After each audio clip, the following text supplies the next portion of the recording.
Do you want to start hand lettering? These notebooks hold 10 years of my life. If you look closely, you'll see my progress as an artist. But if you look deeper, you'll see my survival guide.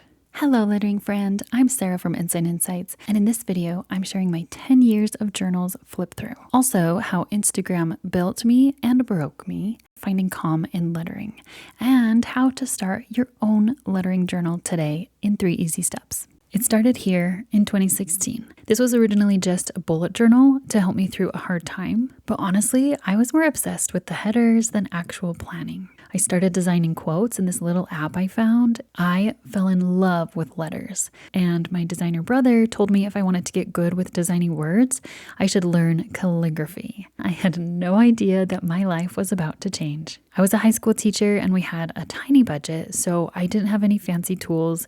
I just grabbed a bucket of Crayola markers for my classroom and started learning. It wasn't perfect, but it was my therapy. Soon, people started asking me questions about it, and since I love writing lesson plans, I naturally turned that passion into creating worksheets and workshops. I loved that I could teach hand lettering wherever life took us. But something started changing. The more I grew on Instagram, the more I felt the pressure to perform, and it worked. It grew my Instagram so much that a publisher reached out and asked me to write a book. From the outside, it looked like I had it all. A published book, a successful Instagram, and I was getting to teach hand lettering for a living. But the reality, I was writing that book in 2020 with a newborn baby while trying to keep the Instagram algorithm happy every single day. The book came out in 2021, and that's exactly when I hit the wall. Instagram grew my business, but it also broke me.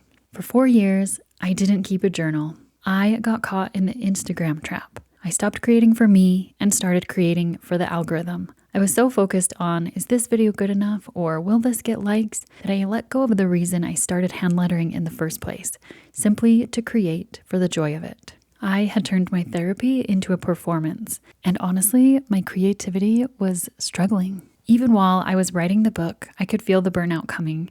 I desperately needed a place to create that was for my eyes only, no Instagram, no audience, just me. That's when I bought this watercolor notebook. It wasn't even meant to be a journal yet, just a place to let out my creativity imperfectly. And once I finally hit that wall, I didn't feel creative anymore. I wondered if I should actually quit hand lettering. It's crazy to think about that now. This journal changed me. Since I wasn't posting it, I felt free to explore. I made it as easy as I could to fill a page every day. I used only one set of pens in the whole journal. I started to feel my spark of creativity coming back, and it made me want to explore all kinds of journals.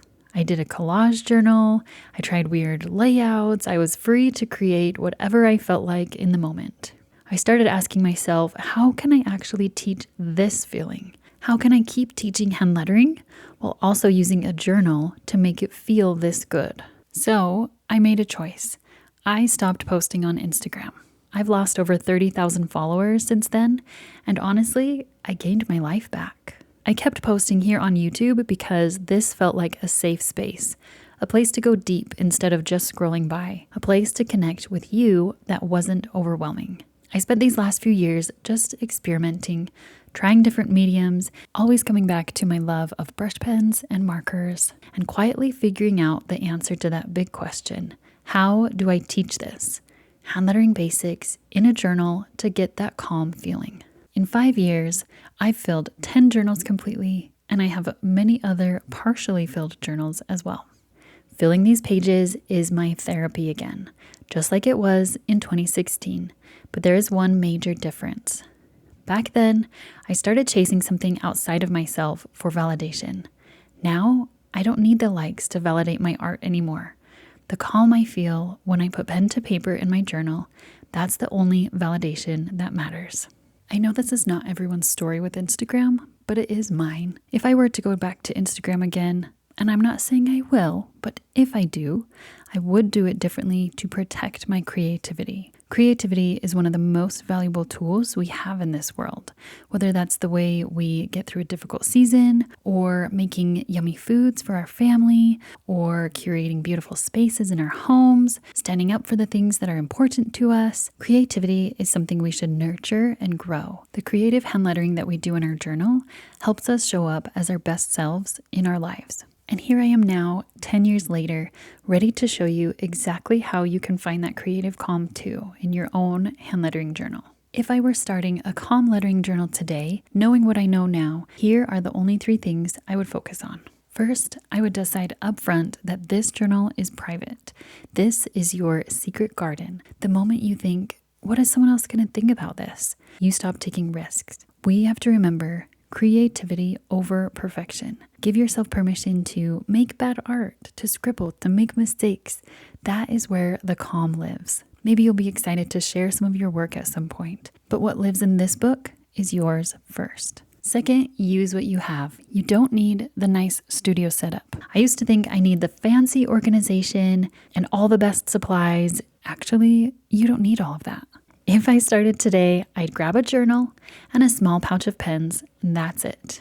They could be brush pens, they could be Crayola markers, they could be just regular pens and you do faux calligraphy. If it's not easy to grab and go, you won't do it.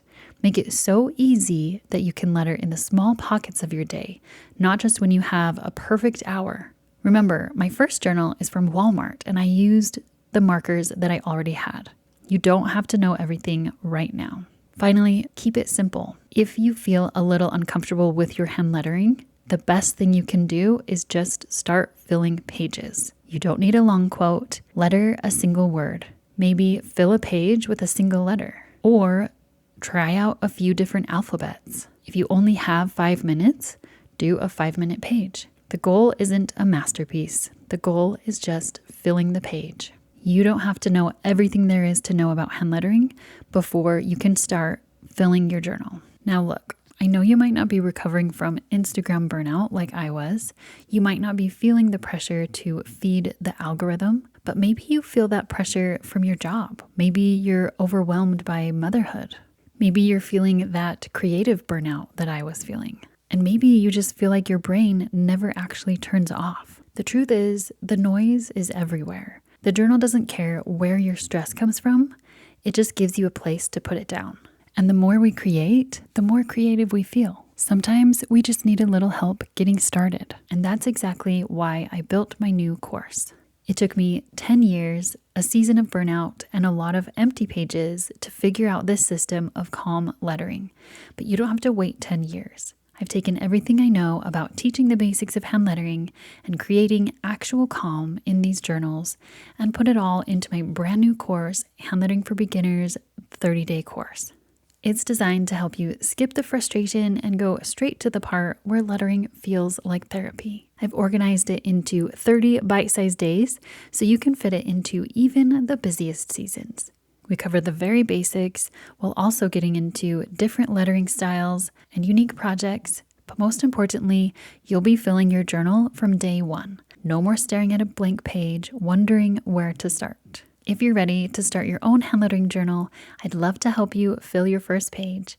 The link to join us is in the description below. And next week, I'm sharing 10 specific beginner lettering tips I've gathered over this decade, so make sure you're subscribed for that.